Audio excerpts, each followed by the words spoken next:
Right, let's learn about the exception handler and controller advice.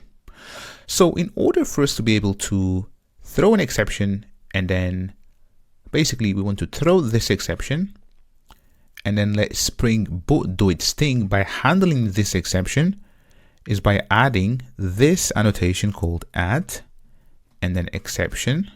So exception and then handler. And you can see that it has kind of a long name, and I've just realized that I've made a mistake. So this class right here, it's called exception handler, and this is also exception handler. So we have a conflict. So let's rename this class. So here we're going to rename it to, so shift and then F6, and this will be API and then exception handler. There we go. And now if I go back, which means that I can remove this long name right here and then import the class just like that. So this comes from org spring framework.web.bind.annotation exception handler.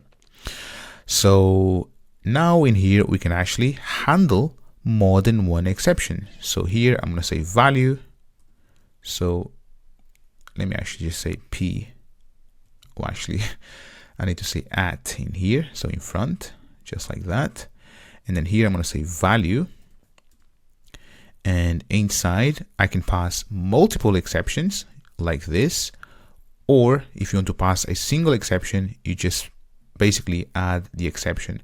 And the exception that we want to basically handle is the API request exception class. So this is the class, which means that this class right here has to match the one that we pass into this method, and that's the one that we're going to handle. That's really what it means. Now, in order for this class to work across all controllers that we have or across our entire application, we name this class as add and then controller advice.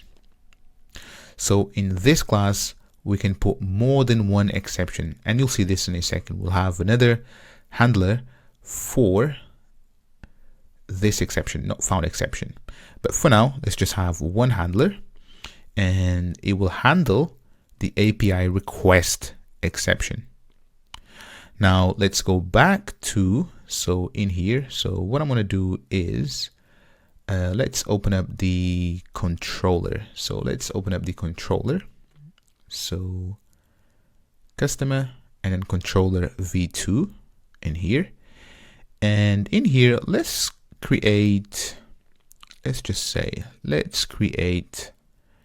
a new method. So here, so where we have get customer. So here I'm going to duplicate this. And this is so that we can just throw an exception. So here I'm going to say get customer and then exception.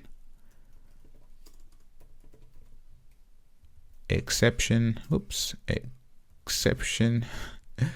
Can't type today. So exception, just like that. And here I'm going to say / and then exception. And instead of returning, what I'm going to do here is the following. I'm just going to say return, or actually not even return. I'm going to say throw new and then API request exception. So this is our new exception, so the one that we've just created. So here I'm going to add a message. So we just need a message for now. And inside I'm going to say API request. So request, oh, actually, let me just take this name here. So just put it there. And then for, and then customer.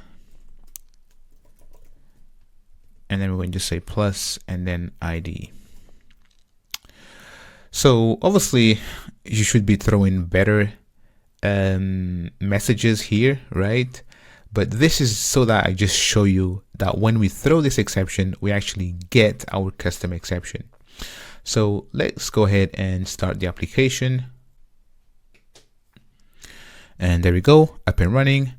Open up Postman, and in here, what we're going to do is I'm going to say / and then exception. So we just created this endpoint just to test things. So if I send this request, you can see that, check this out. So we have message and then API exception for customer 34. And then we have the throwable in here. So calls null, and you can see a bunch of information. So this is actually the stack trace. And we also have the API request exception for customer. So this is the message again. And basically this is the stack trace, right? And then we have the localized message, which is the same. And then check this out, HTTP status, bad request, and then the actual time. So basically this long JSON here is, so if I go back in here and then go to our API exception, is this throwable here, right? And you can decide to hide it or not. And basically the same way that you saw that we had a configuration, whether we show the stack trace, we can actually do the same thing, right? So in here, maybe you could have a Boolean, and then based on that Boolean, you can hide the stack trace or not. But I'm going to leave that for you to implement. And to be honest, this is it. So next, let's go ahead and take this not found exception and then let it be handled by our API exception handler.